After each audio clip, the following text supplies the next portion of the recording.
Hi guys, good morning. ಇವತ್ತು ನಾನು ನಿಮಗೆ ಕಡಲೆ ಸುಕ್ಕ ಹೇಗೆ ಮಾಡೋದಂತ ವಿಧಾನ ನಾನು ತೋರಿಸ್ತೇನೆ. ನಾನು ಒಂದು ನೀರುಳ್ಳಿ ಕಟ್ ಮಾಡಿದ್ದೇನೆ, ಒಂದು 2 ಮೆಣಸು, ಒಂದು ತುಂಡು ಶುಂಠಿ ಮತ್ತು 4 ಎಸಳು ಬೆಳ್ಳುಳ್ಳಿ, ಒಂದು ಟೊಮೆಟೊ ಇಷ್ಟು ಕಟ್ ಮಾಡಿ ಎಲ್ಲ ರೆಡಿ ಮಾಡಿ ಇಟ್ಟಿದ್ದೇನೆ. ನಾನು ರಾತ್ರಿ ನೆನೆಸಿಟ್ಟಿದ್ದೇನೆ ಕಡಲೆ. ಅದನ್ನು ತೊಳೆದು ಈಗ ಕುಕ್ಕರಲ್ಲಿ ಹಾಕ್ತಾ ಇದ್ದೇನೆ. ನೋಡಿ, ಇದು ಕುಕ್ಕರಲ್ಲಿ ಹಾಕಬೇಕು. ಅದಕ್ಕೆ ನಾನು ಈಗ ಕಟ್ ಮಾಡಿದ ಮೆಣಸು ಮತ್ತು ಶುಂಠಿ, ಬೆಳ್ಳುಳ್ಳಿ ಮತ್ತು ಟೊಮೆಟೊ, ನೀರುಳ್ಳಿ ಇದೆಲ್ಲ ಸೇರಿಸಿ ಇದಕ್ಕೆ ಒಂದು ಕಾಲು ಗ್ಲಾಸಷ್ಟು ನೀರು ಹಾಕಬೇಕು. ನಾವು ಜಾಸ್ತಿ ನೀರು ಹಾಕಲಿಕ್ಕೆ ಹೋಗಬೇಡಿ, 1/4 ಗ್ಲಾಸ್ ನೀರು ಸಾಕಾಗ್ತದೆ ಆಯಿತಾ. ಅದು 1/4 ಗ್ಲಾಸ್ ಮತ್ತು ಜಾಸ್ತಿ ನೀರಾದರೆ ಅದು ನೀರಾಗ್ತದೆ. ಒಂದು 1/4 ಗ್ಲಾಸ್ ನೀರಷ್ಟು ಸಾಕು. ಅದು ಹಾಕಿ ಬಾಯಿ ಮುಚ್ಚಿ ಗ್ಯಾಸಲ್ಲಿ ಒಂದು 3 ವಿಶಿಲ್ ಹೋಗಬೇಕು. 3 ವಿಶಿಲ್ ಸಾಕು. ಮತ್ತು ಒಂದು ಸೈಡಲ್ಲಿ ನಾನು ತೆಂಗಿನಕಾಯಿಯನ್ನು ತುರಿತಾ ಇದ್ದೇನೆ. ಜಾಸ್ತಿ ಬೇಡ, ನಾನು ಒಂದು ಚಿಕ್ಕ ತಗೊಂಡಿದ್ದೇನೆ ಆಯಿತಾ. ಸಾಕಾಗ್ತದೆ, ಒಂದು 1/4 kg ಅಲ್ಲ, 1/4 kgಗೆ ಅಷ್ಟು ಸಾಕಾಗ್ತದೆ. ಅದು 1/4 kgಗೆ ಅಷ್ಟು ತೆಂಗಿನಕಾಯಿ ತುರಿ ಸಾಕಾಗ್ತದೆ. ಮತ್ತೊಂದು ಸೈಡಲ್ಲಿ ವಿಶಿಲ್ ಹೋಗ್ತಾ ಉಂಟು ನೋಡಿ. ಮತ್ತು ಇನ್ನೊಂದು ಸೈಡಲ್ಲಿ ನಾನು ಇದು ತೆಂಗಿನಕಾಯಿ ತುರಿ ಉಂಟಲ್ಲ, ಅದಕ್ಕೆ ನಾನು ಅದರಲ್ಲಿ ಒಂದು ನೀರುಳ್ಳಿ, ಸ್ವಲ್ಪ ನೀರುಳ್ಳಿ ಇಟ್ಟಿದ್ದೇನೆ. ಈ ತೆಂಗಿನಕಾಯಿ ತುರಿಗೆ ಅದೊಂದು ಸ್ವಲ್ಪ ನೀರುಳ್ಳಿ ಹಾಕಿದರೆ ಭಾರಿ ಒಳ್ಳೆಯದಾಗ್ತದೆ. ಇದನ್ನು ಹಾಕಿ ನಾನು ಫ್ರೈ ಮಾಡ್ತಾ ಇದ್ದೇನೆ ನೋಡಿ. ಫ್ರೈ ಆದ ನಂತರ, ಒಳ್ಳೆ ಫ್ರೈ ಆದ ನಂತರ ಒಂದು 5-10 ನಿಮಿಷ ಫ್ರೈ ಮಾಡಿದರೆ ಸಾಕು, ಬೇಗ ಆಗ್ತದೆ. ಅದಕ್ಕೆ ಮತ್ತೆ ಒಂದು ಚಿಟಿಕೆಯಷ್ಟು ಅರಿಶಿನ ಹುಡಿ ಉಂಟಲ್ಲ, ಅರಿಶಿನ ಹುಡಿಯನ್ನು ಅದಕ್ಕೆ ಹಾಕಬೇಕು.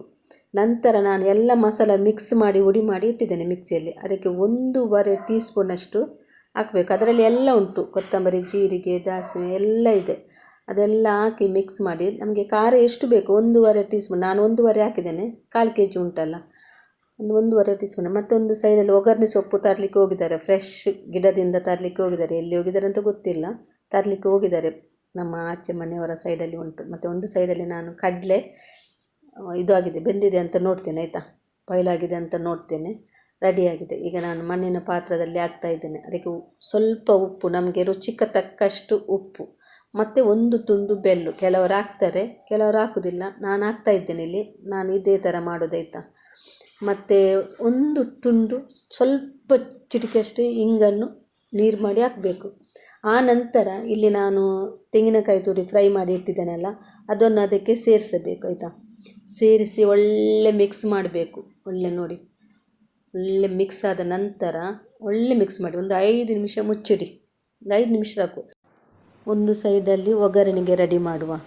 ಒಗ್ಗರಣೆಗೆ ಸ್ವಲ್ಪ ತೆಂಗಿನ ಎಣ್ಣೆ, ಅದಕ್ಕೆ ಸ್ವಲ್ಪ ಸಾಕು ತೆಂಗಿನ ಎಣ್ಣೆ ಹಾಕಿ ಬಿಸಿ ಮಾಡಿ, ಸ್ವಲ್ಪ ಬಿಸಿ ಆಗಲಿ, ನಮಗೆ ಎಷ್ಟು ಬೇಕು ಅಷ್ಟು. ಮತ್ತು ಅದಕ್ಕೆ ಸಾಸಿವೆಯನ್ನು ಸೇರಿಸಿ, ಸ್ವಲ್ಪ ಸಾಸಿವೆ, ಒಂದು 1/4 ಟೀ ಸ್ಪೂನ್, ಒಂದು 3 ಬೆಳ್ಳುಳ್ಳಿ ಗುಜ್ಜಿ ಅದಕ್ಕೆ ಹಾಕಬೇಕು. ಆನಂತರ ಒಗ್ಗರಣೆ ಸೊಪ್ಪು ಉಂಟಲ್ಲ, 2 ಕಡ್ಡಿ ಒಗ್ಗರಣೆ ಸೊಪ್ಪು ಹಾಕಬೇಕು. ಆನಂತರ ನಾನು ಇಲ್ಲಿ 5 ನಿಮಿಷ ಇಟ್ಟಿದ್ದೇನಲ್ಲ ಗ್ಯಾಸಲ್ಲಿ, ಅದಕ್ಕೆನ್ನು ಸೇರಿಸಬೇಕು. ಕಡಲೆ ಸೇರಿಸಿ ಒಂದು ನಿಮಿಷ ಮುಚ್ಚಿಡಬೇಕು. ಆನಂತರ ಒಳ್ಳೆ ಮಿಕ್ಸ್ ಮಾಡಬೇಕಾಯ್ತಾ. ಮಿಕ್ಸ್ ಆದ ನಂತರ ಒಳ್ಳೆ ಒಂದು 5 ನಿಮಿಷ ಪುನಃ ಮುಚ್ಚಿಡಬೇಕು. ಆದ ನಂತರ ನಾನಿವತ್ತು ನೀರು ದೋಸೆ ಮಾಡಿದ್ದೇನೆ. ಈ ನೀರು ದೋಸೆಗೆ ಕಡಲೆ ಸುಕ್ಕ ಮತ್ತು ನೀರು ದೋಸೆ. ಗೈಸ್, ಬನ್ನಿ ತಿನ್ನುವ. ನಿಮಗೆ ಈ ವಿಡಿಯೋ ಇಷ್ಟ ಆದರೆ ಲೈಕ್ ಮಾಡಿ, ಶೇರ್ ಮಾಡಿ, ಕಮೆಂಟ್ಸ್ ಮಾಡಿ, ಸಪೋರ್ಟ್ ಮಾಡಿ ಗೈಸ್. ನೆಕ್ಸ್ಟ್ ವಿಡಿಯೋ ಏನಿದ್ದರೆ ನಿಮಗೆ ಅಪ್ಲೋಡ್ ಮಾಡ್ತೇನೆ ಗೈಸ್. ಓಕೆ, ಬಾಯ್ ಬಾಯ್.